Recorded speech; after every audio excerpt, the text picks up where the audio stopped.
I never imagined I'd find myself facing a life without my wife. It seemed so unlikely, so unlike her. Shelley and I had built our lives together, from college sweethearts to parents of two amazing kids.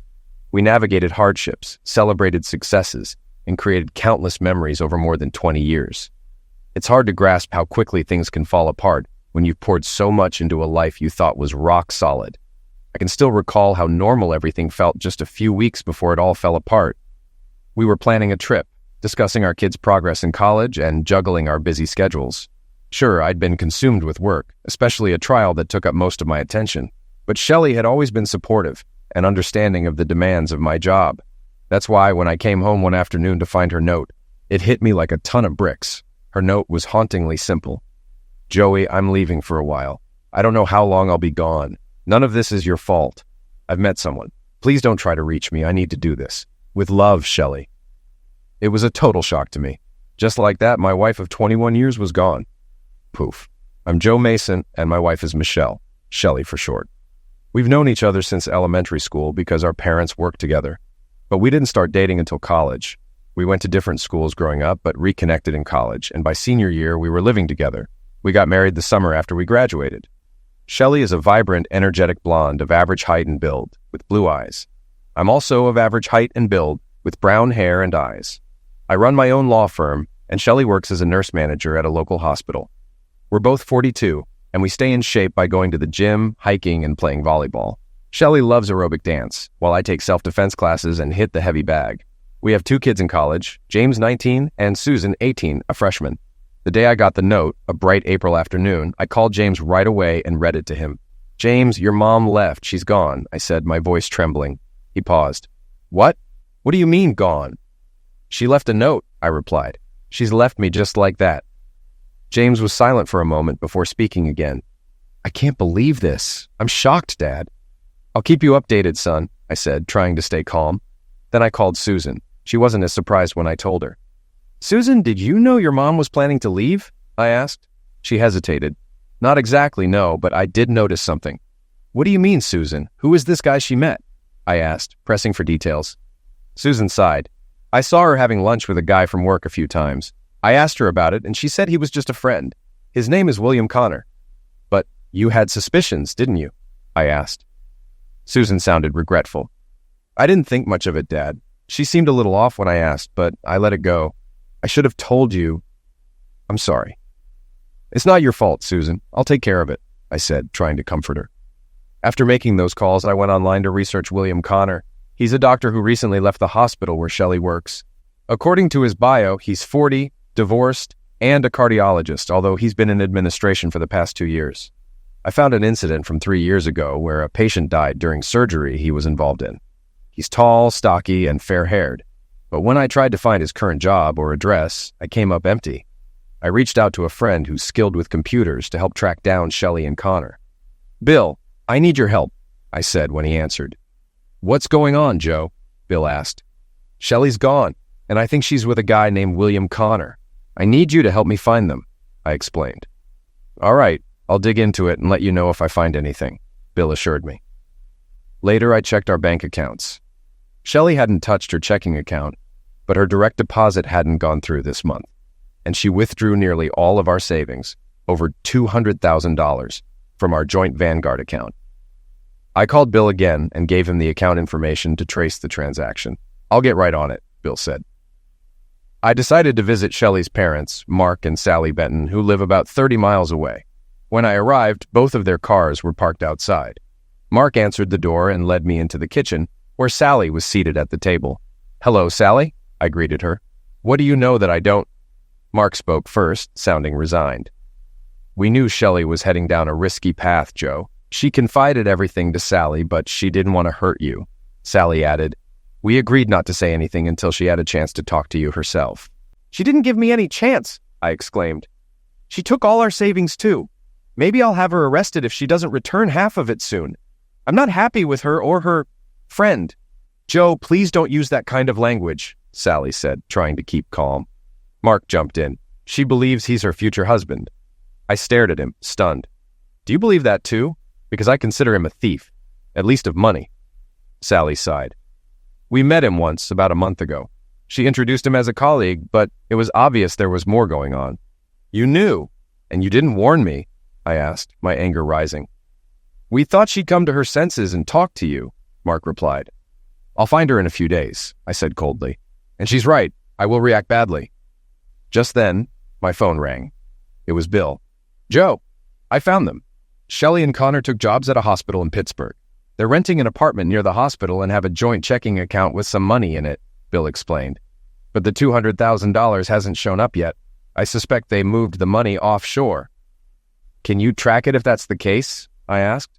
It'll be tough, but I can try. It'll cost more, though, Bill warned. Keep me posted, I said before hanging up. I looked at Sally and Mark, who were watching me jot down the details Bill had given me. Sally spoke. When she wants to come back, will you take her back? I stared at her. Why would you even think she'd come back? It seems like she wants a clean break, no contact. Tears welled up in Sally's eyes. I think she'll want to return, Joe. If she came back now and apologized, maybe we could go to counseling, I said. But the longer she stays with him, living as his wife, well, you get it. Sally started crying, and Mark comforted her. I said goodbye and left, heading back to my office. Just as I was about to walk in, Bill called again. He said Vanguard had delayed the $200,000 transfer due to concerns about potential fraud. He explained that they were now refusing to release the money, even though the account was joint. Apparently, there were some issues with the transaction. I told him what Vanguard had said when I called earlier. I called them back, insisting the withdrawal was illegal. They explained that the transfer was blocked because of multiple anomalies in the method used. I asked one of my colleagues to quickly file a TRO against Vanguard, as well as against Connor and Shelley. He spent about an hour on it, and then I sent it electronically. This should hold off the theft for a while. A TRO is a temporary restraining order, typically filed alongside a request for a permanent injunction. I called my family in Oregon, who were retired, to let them know what had happened. They were shocked and very sympathetic. Then I sat down and thought about what else I could do, and more importantly, what I wanted to do. I did a quick search and found out that infidelity isn't a crime in Pennsylvania, but in Virginia it's a misdemeanor. I filed that away in my mind. I decided to do what I often did when faced with difficult situations, call my mentor, Uncle Jed. Jed is my mom's older brother and lives nearby in D.C. He's a retired lawyer, although now he works as a lobbyist. To me, though, he's always been a source of wisdom, not so much in legal matters, but in life. I asked if I could come by, and we agreed on dinner. I'd bring some fancy pizza and beer to his place. While waiting, I called a private investigator I knew and asked him to find out how long Shelley had been involved with Connor. This might have been going on for a while. Who knows? I tried to think back. Was there anything about Shelley recently that should have raised red flags? I had just wrapped up a long and difficult trial that lasted 4 months. We won and were negotiating how much the settlement should be reduced. Maybe during those 6 months between preparing for and handling the trial, I hadn't paid enough attention to Shelley. We were still having sex, at least until about a month ago when it suddenly stopped. I should have noticed something earlier. There hadn't been any change in how she responded or how often. Busy or not, I always enjoyed being with her. This wasn't my first extended trial. After a few weeks, I settled back into a routine, and at home, I wasn't as distracted anymore. On the way to Jed's, I made a stop at the clinic and took a series of tests for physically transmitted diseases. Then I picked up the pizza and beer. When I arrived, Jed greeted me at the door, just like I remembered from when I was a kid. The house hadn't changed. His last wife left him about a year ago. He had been married to Ellen, a wonderful woman, for 40 years. But she passed away from pneumonia 5 years ago. Since then, he's had a few relationships, but none had lasted. Today, it was just him at home. "What brings such a busy lawyer to this quiet place?" he asked. I told him everything, showed him the note, and explained what I had done so far. "It's clear. This doesn't sound like her," he said. "I want you to sit here for a while and just think about your life with her, what it's been like. I'll get you something to drink and be back in a bit." He left, and I did what he suggested. I thought about all the good memories we had together. We laughed, raised our kids, had sex, and communicated well. We shared everything as a couple. As I reflected, I found myself crying silently. She had been the most important person in my life for over 20 years. Yes, we had children, but she was the one I loved and trusted above all. Tears flowed as I remembered our life together. And now she was gone. How could she do this to me? I sobbed quietly into my sleeve, overwhelmed by the memories. Jed came back with 2 drinks and a bottle of whiskey and let me cry it out. I poured the whiskey into our glasses. As I watched him down his drink, I did the same. It was a welcome distraction. He looked at me and said, "You're so damn smart." "Thanks. Do you want her back?" "I want my old life back, but that feels impossible. I'm not sure I want her back. She might do this again if I even survive it this time." "I think you need time to process everything. You might need help to do that. All I did was help you release some of the pain, but you need more help than I can offer. I'm not exactly a great role model since Ellen passed." "Well, you're still having Zex," I said. "Yeah, but that's not enough when you've had everything," he replied. We talked for 2 hours about what our marriages had been like. We went back and forth, and I noticed tears in his eyes, too. Ellen wasn't coming back, but Shelley? Who knows? I was starting to realize I might not be able to be with her anymore. After that long conversation, I felt an overwhelming surge of righteous anger, so intense that I thought I might collapse. I stood up and stumbled outside to the backyard, where Jed had an old, heavy bag hanging from a tree. I began punching and kicking it, in a fit of rage, more furious than I had ever been. All my anger was directed at Shelley. I imagined punching her face, kicking her body. "You heartless, insensitive, evil witch," I screamed. Jed watched from the porch and later told me he almost called emergency. Just as he was about to dial, I kicked the pear tree, and one of the pears flew over the fence into the neighbor's yard.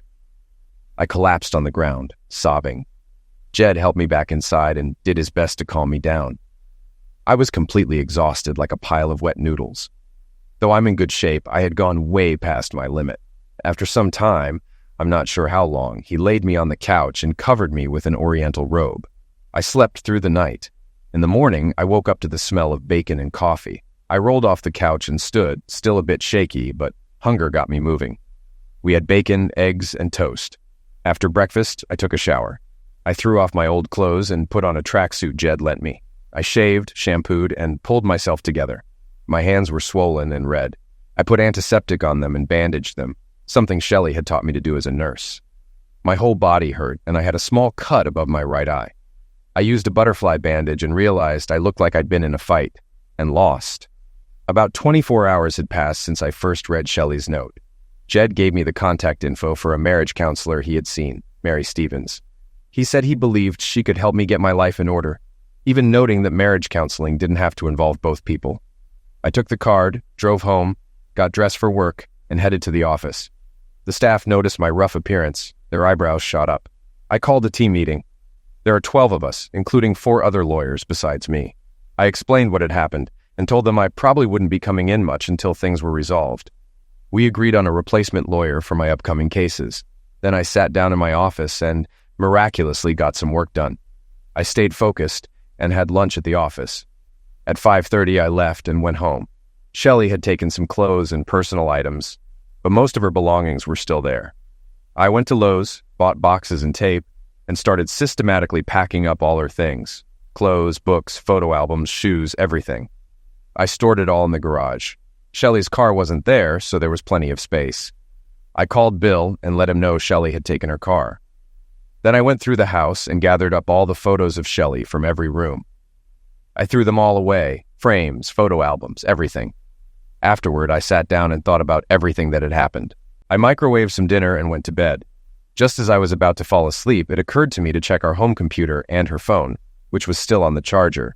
I went through her email but found nothing helpful. Her phone, however, had calls from a number in Virginia, dating back about 6 weeks, up to today. There were also text messages to Connor, aka Bill, later Billy. The texts were about setting up lunch and meeting before work, nothing too incriminating. Then I finally went to sleep. On my day off, I went back to work. It had helped the day before, and it worked again. After lunch, the private investigator called. He said he was at a cafe where women from Shelley's department often ate. He just listened in. Unsurprisingly, the disappearance of their boss and the attractive doctor had become a hot topic of gossip. Even before they vanished, there had been a lot of speculation about them. One woman had seen them leaving a motel during the day, and another had spotted them kissing near a nearby restaurant.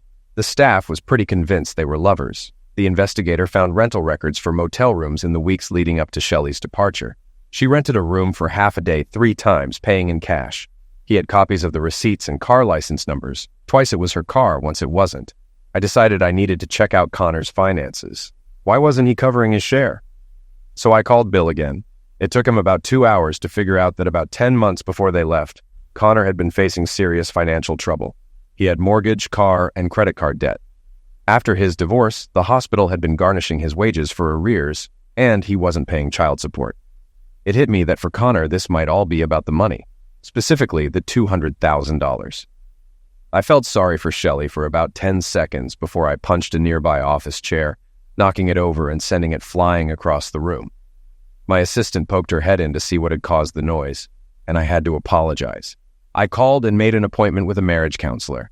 Then I walked down the hall to the family law firm and asked to see Mildred Hoover. Mildred is the best divorce lawyer around.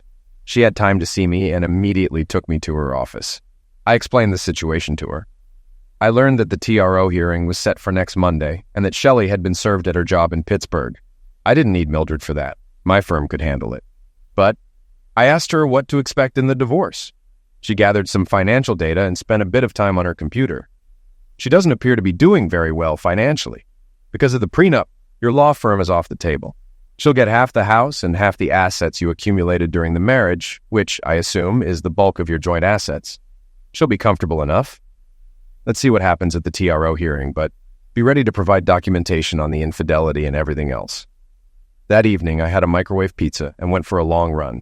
Around 9:30, I called Susan. She picked up just as she was about to send me to voicemail. "Hi, Dad. How are you?" "I'm fine. Just wanted to know if you've heard from your mom." "Well, I have, but I promised her I wouldn't say much." "Damn it." "She says you're trying to get her and Connor in trouble. She's supposed to be in court, or at least have a lawyer there on Monday. She's upset." "What's happening, Dad?" "Money. Someone tried to pull it out of our joint investment account. I filed a suit to stop it so we can work things out. I'm not sure if your mom even knows about it." "All right, is she safe with this guy?" Susan sounded concerned. "I don't know. It's up to her, really. She can leave if she feels threatened. Why do you ask?" There was some yelling in the background, a man's voice. I couldn't make out what he said, but he sounded angry. "Mom said it's nothing to worry about. I hope she's right. Nothing I can do from here." We talked about her classes and a new friend she had made. Then we hung up. I had a busy weekend. The big day was Monday. TRO hearing in the morning and a meeting with the counselor in the afternoon. I spoke to James, who hadn't heard from his mother at all, and then I headed to the gym. While I was there, I ran into Shelley's close friend, Clara Barton, another nurse. She saw me and tried to slip out through the back door, but I caught her before she could leave. "I don't want to talk, Joe. It won't help anything," she said. "You knew she was cheating, Clara. Why didn't you tell me?" I asked. "She said you'd react badly, maybe even become cruel. I'm her friend, Joe, and I don't know you well enough to judge if she was telling the truth." "And what about Connor? Isn't he trouble? Because that's the vibe I'm getting." "Yes, he is trouble. I warned her about him, but she was in too deep. She liked the Zex, thought she was in love, and believed he was her future." "Yeah, I heard that from her mom. I wish she had just talked to me about it instead of sneaking off. I think she'll come back soon. He's not her future, and this could blow over if you're patient." "No, it won't. She made her choice, and she can't come crawling back to me." Clara shrugged and returned to the treadmill. She looked great in her tight spandex outfit.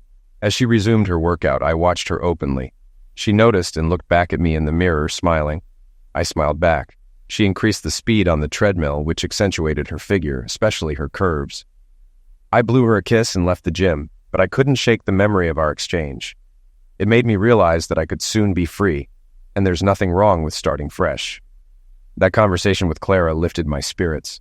Just thinking about her made me excited. It had been a long time since I'd been engaged physically with anyone, especially since Shelley and I hadn't had sex. I was wearing loose gym shorts, and feeling a bit flustered, I headed to the leg press machine. I set the weight high and started doing reps, 3 sets of 12. Then I added more weight. I noticed Clara had stepped off the treadmill and was walking toward me. We made eye contact and she stood close, watching me lift. It wasn't easy, but I pushed through. After finishing the last set, I lowered the weight and lay there, breathing heavily, looking up at her. She noticed I was clearly excited. She glanced down and said, "I feel bad, but I'm willing to overlook it. Want to come shower at my place across the street?" "Deal. I'll grab my things and meet you at the entrance," I replied. "No need to grab anything. You can come back afterward," she said, smiling and licking her lips. I hope you're not too tired. Clara was around 30, of average height, with a thick, curvy figure. She had brown hair, hazel eyes, and was attractive in the traditional sense. She'd been married, but was now divorced. She was, without a doubt, the perfect distraction for me. I got up and followed her out of the gym. There were only 2 other people there, a man and a woman, and they both smiled as we left. All 4 of us exchanged smiles.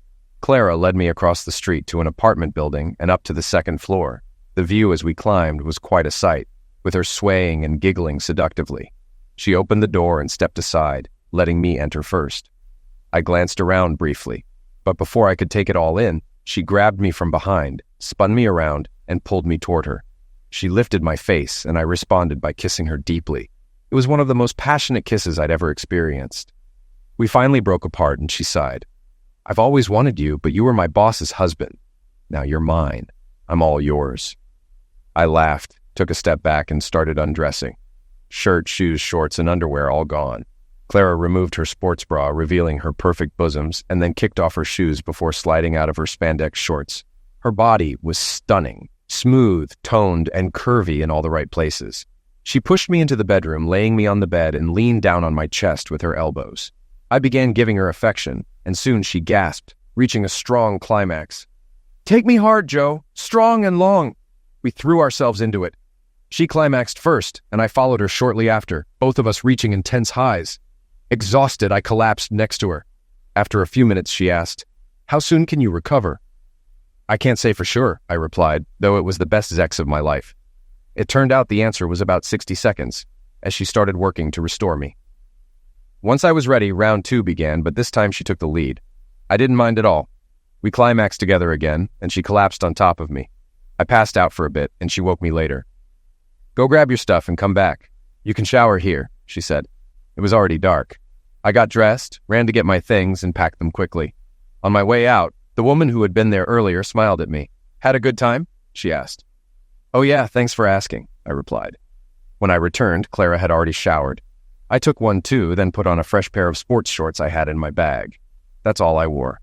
Clara, meanwhile, was in a terry robe, which I knew I'd be taking off later. We'll need food and beer, she said.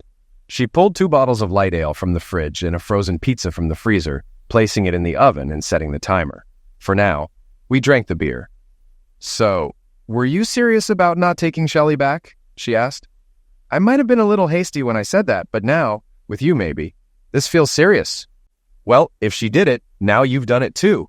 Having sex with you could be a pretty convincing argument for moving on. Anyway, why does everyone think she'll want to come back? She must have thought hard about leaving. Soon enough, she'll realize how foolish she was. Maybe she'll have the guts to ask me to take her back. But maybe not. She could be too ashamed. I'll tell you this, Joe. She's been with this guy for a long time. I don't think I could forgive that. Your relationship is probably ruined. I can't imagine her asking you to change your mind. Well, big guy, whatever happens, you know where to find me. I'll do my best to drive you crazy, I promise. I finished my beer just as the oven beeped, and Clara served the pizza. We ate it in 15 minutes, drank more beer, and then enjoyed each other again. It was incredible. I realized I was falling for her. We had sex all night. In the morning, I woke up next to her, both of us unclothed. My movement woke her up, and she got out of bed to brush her teeth, handing me a spare toothbrush. After that, we took a shower together. I pressed her against the wall, and we had sex standing up. I'd never experienced anything like the wild passion we shared in that shower. Later, we cooked and ate a big breakfast, still unclothed. Why bother getting dressed? After breakfast, we lounged on her sofa, digesting our food, and soon had sex again, ending with our usual intense release. She said, I'm not sure what to do with all this. I've always been drawn to you. And yesterday, when I saw my chance, I jumped on it, so to speak, like a tigress. I have to say, I never expected anything like this. It's incredible. We just had sex, but I already want you again, right now. She laughed at the look on my face. Don't worry. I know you might need a little time. Maybe. I wasn't sure how long it would take me. It felt like an experiment. 10 minutes? 20? We needed answers. She said, I'm trying to make sense of all this. She looked down at me, noticing I was ready again. You're like a machine. Can we talk after this next round? Yes. 20 minutes later, she went to the bathroom. Maybe we should get dressed. Otherwise, we might die. or have a stroke or something. Fine, but only for a little while. I threw on my gym shorts and a t-shirt. She slipped into a dress, but I knew exactly what was underneath and I couldn't stop thinking about it. Jesus Christ, what's going on here? Clara asked, seriously. It seemed like she was having trouble processing everything that had happened. I think we might be the most physically compatible people in the world, I said. This was my genuine belief. I'd been thinking about it while brushing my teeth. I'd read about Zex, talked about it with friends, even browsed Dan Savage's advice columns, but I'd never encountered anything like what was happening between me and Clara. It felt like we were in uncharted waters. How long could this last? And would we survive it? Clara smiled at my comment, but her concerns were valid. We don't know the answers to those questions. There's only one way to find out. I think we should head to my place so I can change and check my email. If you sit a little farther from me in the car, maybe we'll make it there. She laughed, and I couldn't help but join in. We ended up rolling on the floor with laughter. Once we settled down, we decided to give it a try. Our fiery energy cooled slightly. We got dressed and headed to my house. As far as I knew, Clara had never been inside, and she started looking around while I managed to get a bit of work done. I went upstairs and changed into fresh shorts and a new shirt. It was Sunday, so I turned on the baseball game. I found out Clara was a huge fan. So was I. We watched for nearly an hour before I started getting affectionate. This time, we made our way upstairs to the master bedroom. I made love to her gently, taking our time, and we reached another mutual climax. It was incredible, something that rarely happened between Shelley and me. Clara looked at me with tears in her eyes and said, "Joey, I've fallen in love with you. I just want to thank you for everything." Now she was crying, and I started crying too. Eventually, we dried our tears. I said, "I wonder how the game's going." We went back downstairs and watched the last 2 innings. She really knew her stuff, calling out when a player would steal a base or attempt a hit and run. She was fully invested in the game, and so was I. Afterward, I made us a meal, roasted chicken. We ate, drank some wine, and shared light touches, caressing each other. Looking into her eyes, I realized that I wanted her by my side for the long run. She said, "I'm in love with you, Joe, and I'll fight to keep it." "You don't need to fight. I'm all yours." We went back upstairs for another round of tender lovemaking. We kept going, even into the next morning, including during breakfast. I said, "It's time for me to head to court and therapy. Maybe I don't need therapy as much now, but I'll still go. If you're here when I get back, I'll cook dinner again. I'll be here, I'd say fully dressed, but more likely I'll be unclothed." We laughed. Then I kissed her and took her home.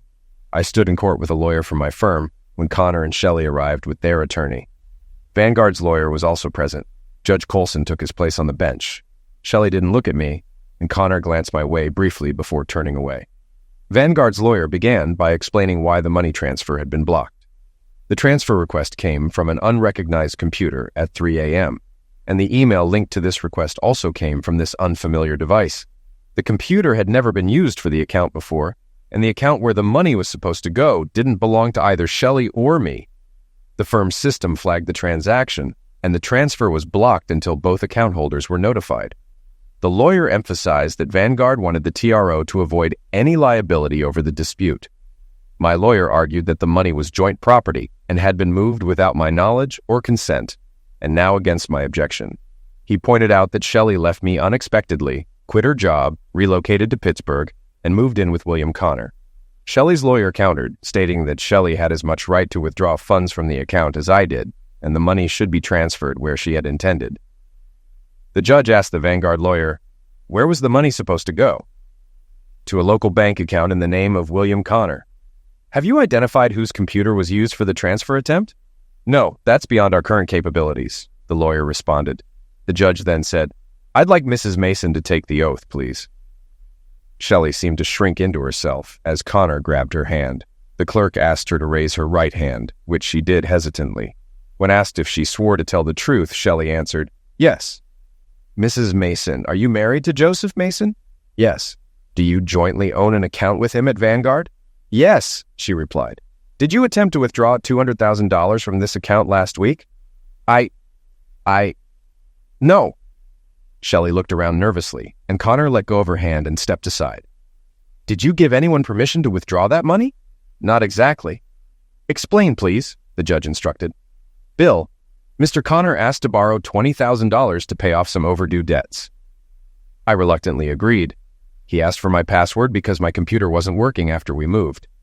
I gave him the password, and he used his computer. I used it to check my email while he was on it for a few minutes, then he closed it. I didn't know anything about the $200,000. When did you learn about the amount? When I got the written notification. The judge looked at Connor and made a note. Mr. Connor, could you state your name and address, please? I'm not here to be a part of this, Connor responded. I just came to support Michelle. Please comply, the judge said firmly. Connor reluctantly gave his name and address. I already knew this information. The judge then turned to my lawyer and asked, Is Mr. Mason planning to file for divorce? Yes, Your Honor. The paperwork has been prepared and will be filed this week. The judge ordered Vanguard to freeze the account until a family law court could review the assets. He told my lawyer that the divorce papers had to be filed by the end of the day tomorrow, or he would reconsider the freeze order. I saw Shelley slump into a chair at the table, her head in her hands. Connor hurried out of the courtroom. Shelley sat there silently, completely withdrawn. The courtroom was almost empty, just the two of us left. The bailiff motioned for us to leave so he could lock the doors. I guided Shelley into the corridor. Connor was nowhere to be found, and only a few people passed by. You came here with that idiot? I asked, staring at her. Yes, she mumbled, barely able to meet my eyes. I think you should take the bus back to your new life. Joey, I'm sorry this happened, she said, tears welling up. I thought he was mine, my betrothed. That's what I told my family. Looks like I was wrong. I feel like such a fool. You have no idea how deeply you hurt me by ending a long marriage with a short note. Joey, our marriage isn't over. I see that now. I was stupid. I want to come back and be your wife again. Tears streamed down her face. Sorry, Shelley, it's too late. You've been sleeping with that idiot for months behind my back. You left without even talking to me. You lived with him like he was your husband. You have to face the consequences. Can't we go somewhere more private? What about the kids? She pleaded. They're unhappy with you and you know it.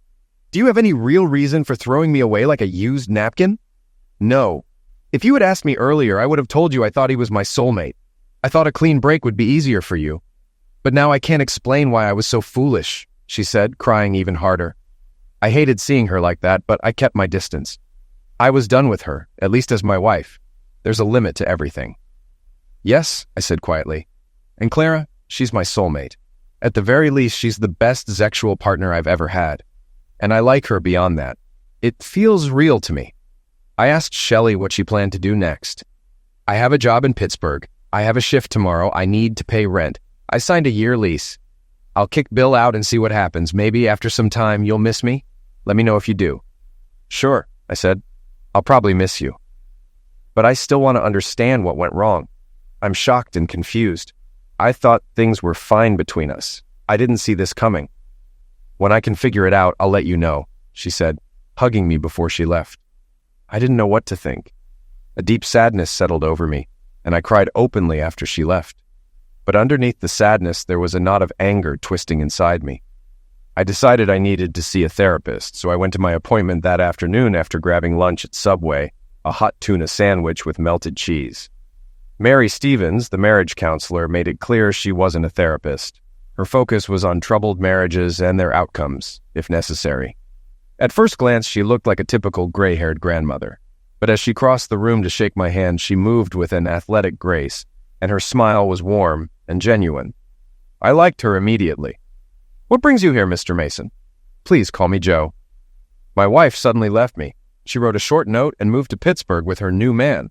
Before that, she had been sleeping with him for about a month. I see. And how did you respond?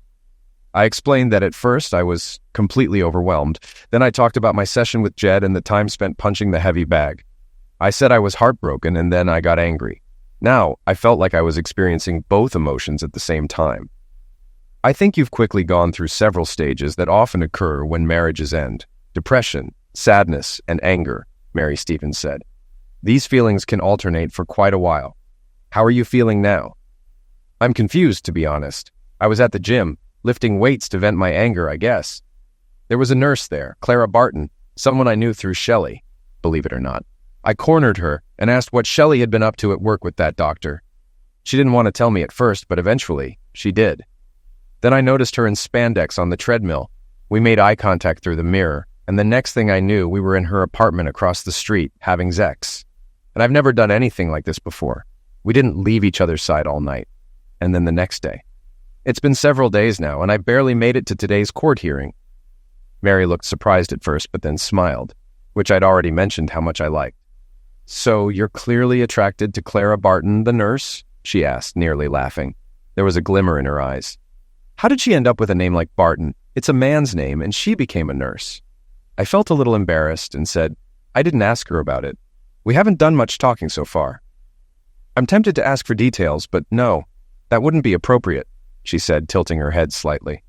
We were sitting on opposite sides of the table, and she crossed her legs, still smiling. I felt myself starting to react. She didn't seem at all like the grandmotherly figure I had initially perceived. Something felt off, so I said, It seems like you're trying to show me something, maybe to reflect what I've been experiencing. I'm not sure how else to explain it. Mary looked at me a bit surprised, but impressed. That's insightful, especially for a man. You caught on quickly. I must be losing my touch. Oh no, you've definitely had the intended effect, I replied, crossing my legs and turning slightly away from her. The point I was trying to make, she said, is that you're especially vulnerable right now, physically speaking. You could easily become prey to women who see an opportunity. I'm not saying Clara's feelings aren't sincere, and I'm not doubting yours, even if they seem a bit one-dimensional. But I think it's important for you to get to know her better when you two have time to actually talk. I'm sure we'll find the time, I said. She laughed. You're quick, Joe. I understand you. Clara said she always found you attractive, but you were forbidden fruit. Well, Joe, Mary continued, I don't want to spoil our professional relationship, and I can't. But what you've described goes beyond typical casual sex. It's possible this is something real, as there are rare cases of extreme sexual compatibility, maybe more common than we think.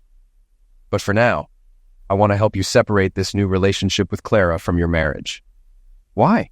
Isn't a new relationship part of moving on? Yes, it is. But I want to focus on understanding your marriage first because that will influence how you approach future relationships. Got it, I said. Well, as far as I can tell, you had a good, solid marriage, I began. I loved her. I thought she loved me. We raised our kids together and didn't argue often. I'm a trial lawyer, so I worked hard, but I always made time for our relationship, especially for Zex. Before she left, I had just finished a long trial. We went about a month without Zex. Apparently she was getting it elsewhere, and I didn't even notice. That's on me. So Shelley's youngest, her daughter, went off to college. You were busy, and maybe she felt old. That could have been a factor, Mary suggested. Maybe, but she should have talked to me about it. Instead, she decided to run off and marry some complete idiot. A thief, no less. What would you have done if she had told you she felt lost, or was tempted, or worse, that she had already given in to temptation?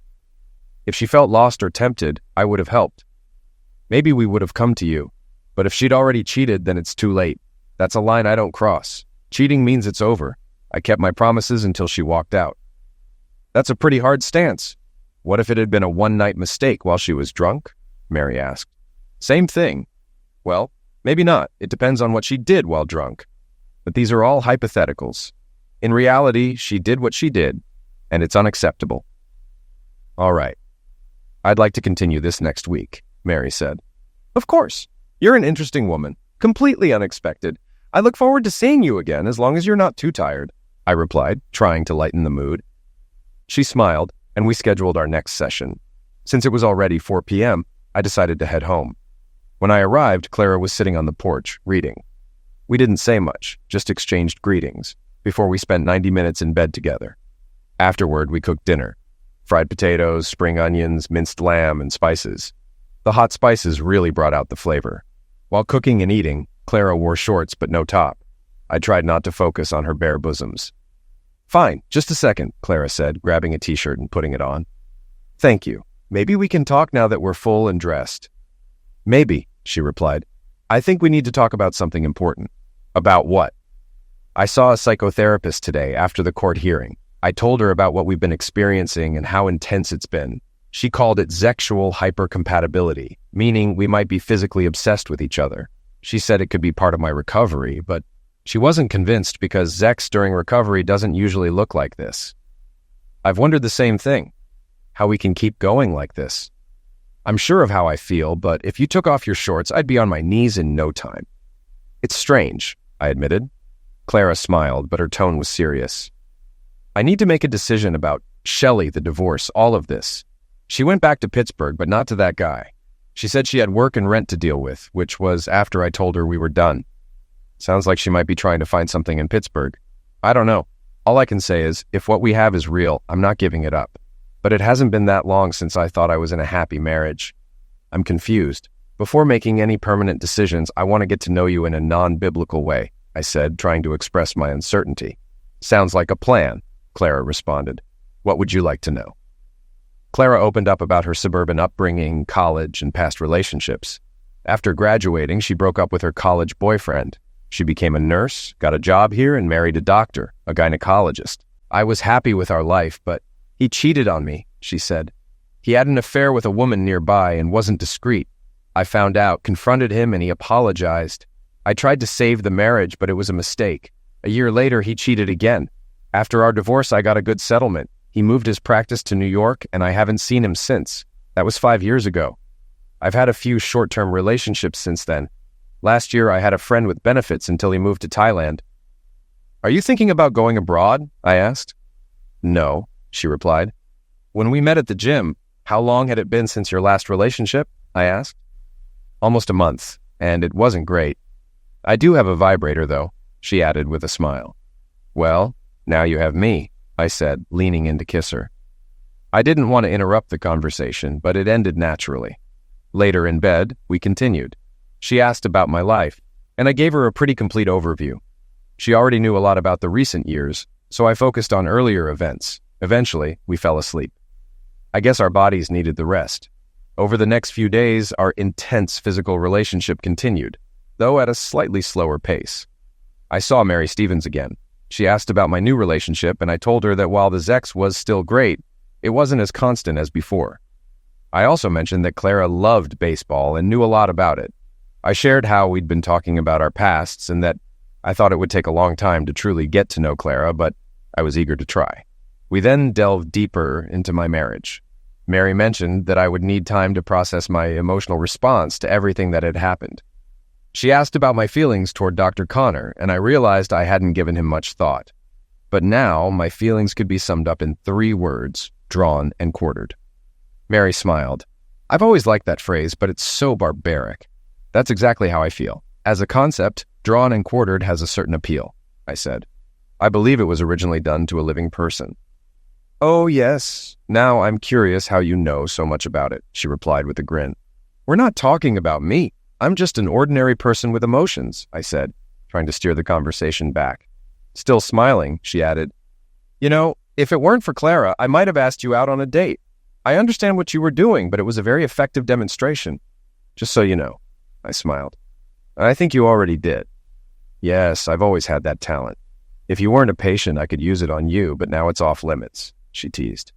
We finished the session, and I scheduled another appointment in 2 weeks. I also asked Shelley to file for divorce. She had a lawyer, and since there were no minor children involved, the divorce went smoothly. It took about 8 months. Shelley stayed in Pittsburgh, and we occasionally talked on the phone. She told me she was dating, and I told her about Clara. Shelley sighed when I brought her up. That girl has always wanted you, Shelley said. I could see it. I'm such an idiot. There was a bitterness in her voice. As for Clara, she moved into my house, and I bought out Shelley's share. Our sexual compatibility settled into a more normal rhythm. I told Clara I loved her and wanted our relationship to continue, but I wasn't interested in getting married again. I'd been burned once. Clara didn't have children, but wanted at least one. We discussed it. She was 37, and I approached the topic with a mix of hesitation and excitement. One day, Clara told me she had stopped taking birth control. She knew I had some internal conflict about it, but after she stopped, she practically made love to me until I gave in. I ended up feeling happier than ever. When she announced she was pregnant, I already knew before she said a word. Her pregnancy made our bed life even more thrilling for both of us. A few days after Clara and I tied the knot in the office of a judge I knew well, our daughter Linda was born. Both of our parents, my kids, everyone was there. Shelley remarried too, this time to a pediatrician from Pittsburgh whom she met at a convention in Dallas. I hope she's happy.